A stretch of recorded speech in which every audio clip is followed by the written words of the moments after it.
Hello. This video is a very different video than we usually do here. I thought this channel could go into a different direction, a more educational direction, or just sharing inspirations outside of making music with all these instruments that you see on this channel. Where do I draw inspiration and what do I think it's important for my education, which is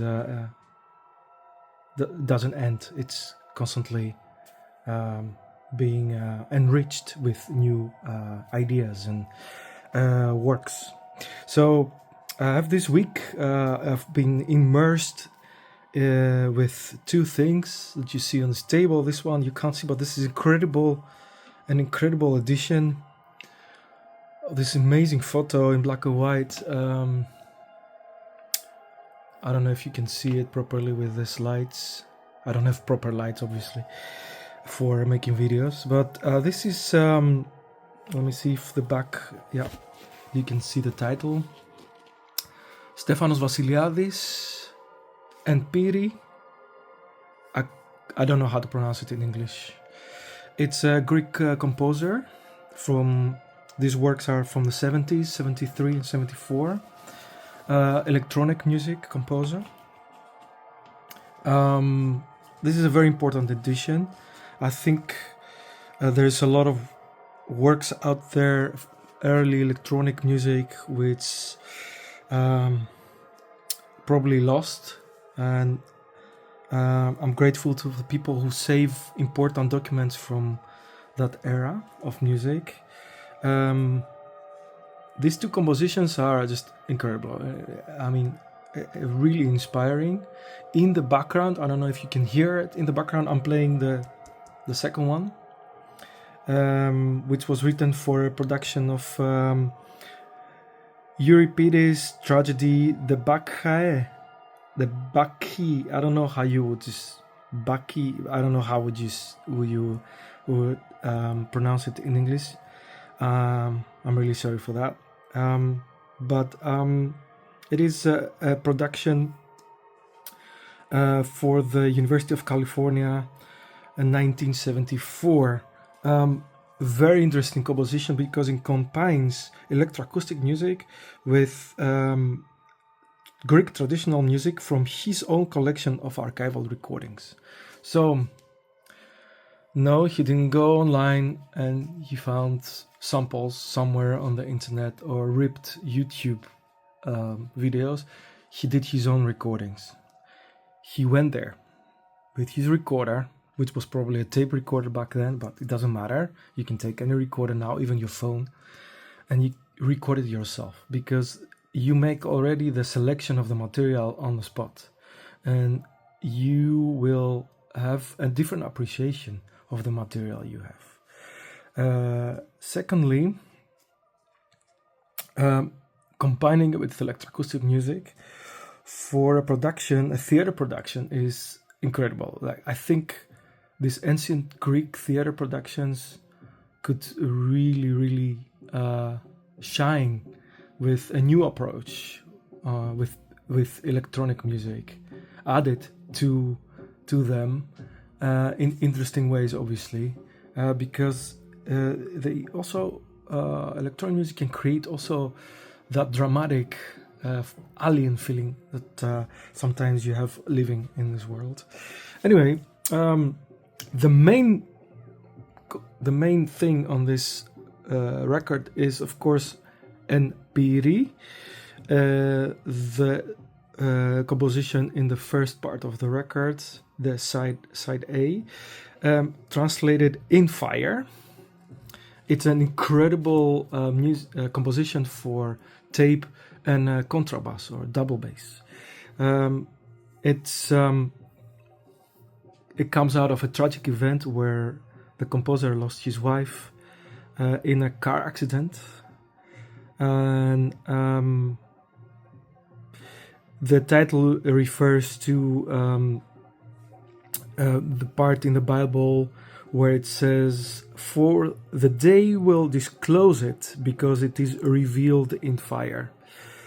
I'm not so sure if this is the right translation. Yeah.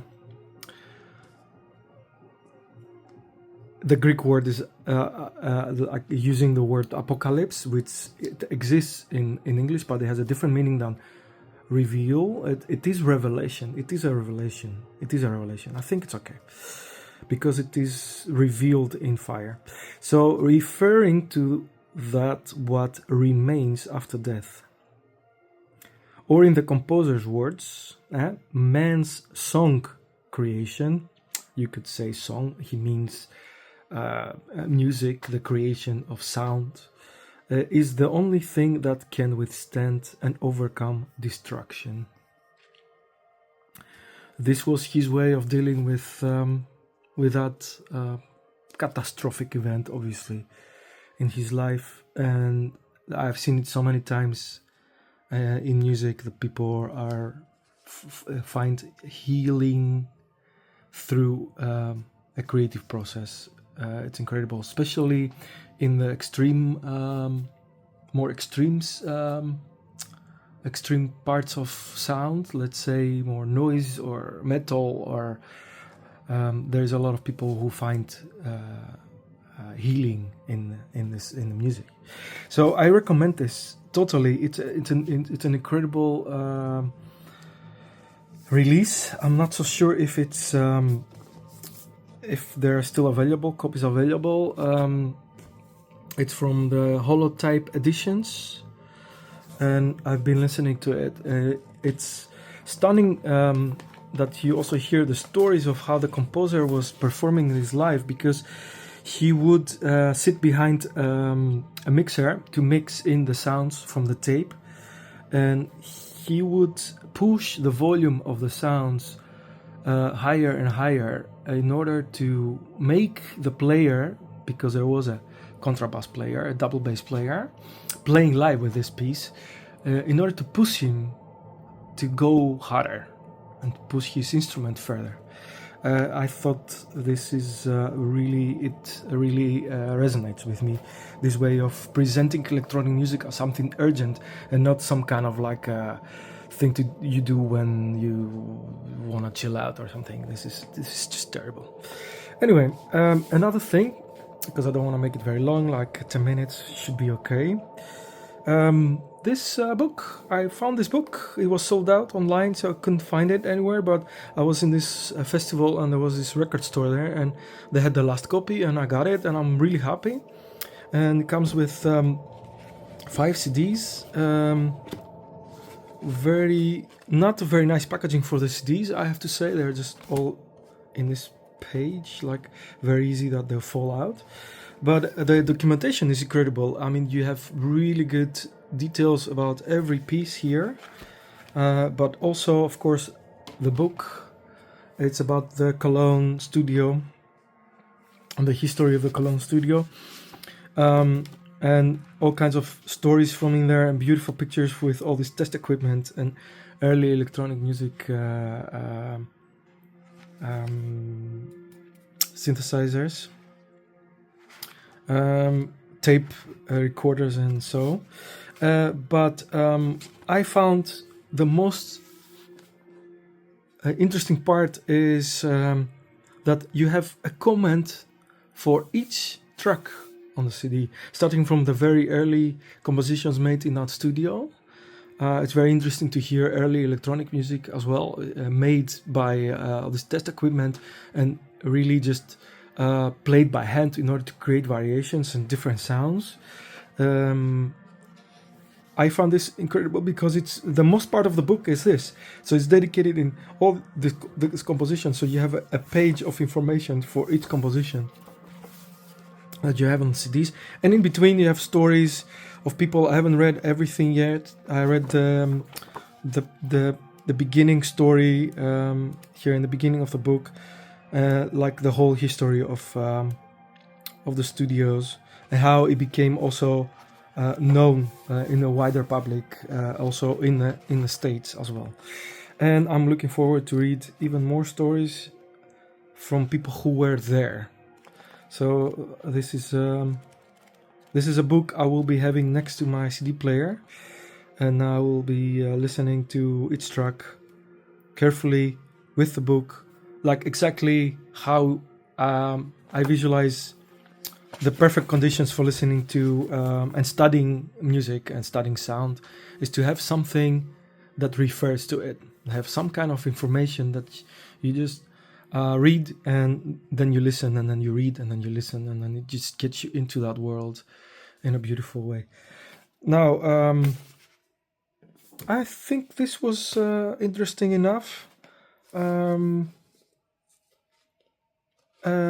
And I hope you can find this material wherever you are.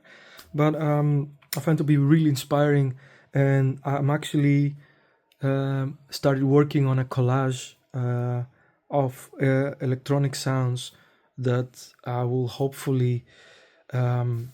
My goal is to create a longer composition with a collage of sounds.